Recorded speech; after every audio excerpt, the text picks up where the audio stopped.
আরো মানুষ আইছিল বাগি গেছে সরাইয়া গেছে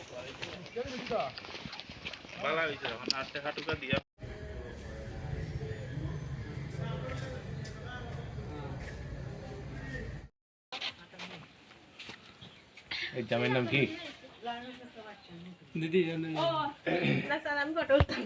ফটো উঠাইতাম না এটা কিছুই তো না।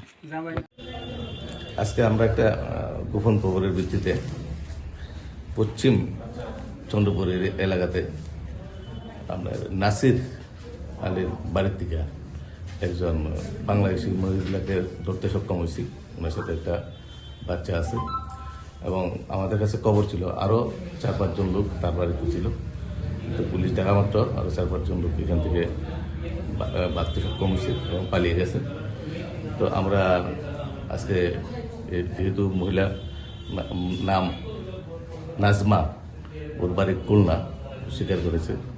তো আমরা তার বিরুদ্ধে এটা মামলা নিচ্ছি। পাশাপাশি তাদেরকে কে বাংলাদেশ থেকে ইন্ডিয়াতে আনবো বা ইন্ডিয়া থেকে বাংলাদেশে নিতে কে সাহায্য করছে সেই বিষয়টা আমরা খতিয়ে দেখার জন্য ইনভেস্টিগেশন আমাদের চলছে এবং এই ব্যাপারে আমরা তদন্ত চলছে। তাদের সাথে কিছু পাওয়া গেছে না, তাদের সাথে এমন কিছু পাওয়া গেছে না।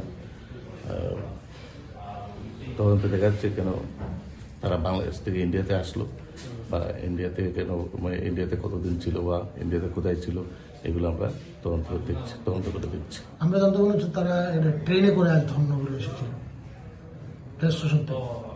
আমরা এটা তদন্ত করছি, কোথা থেকে আসলো বা ট্রেনে কীভাবে আসলো, এটা আমাদের কাছে কোনো স্পেসিফিক কোনো খবর আসেনি।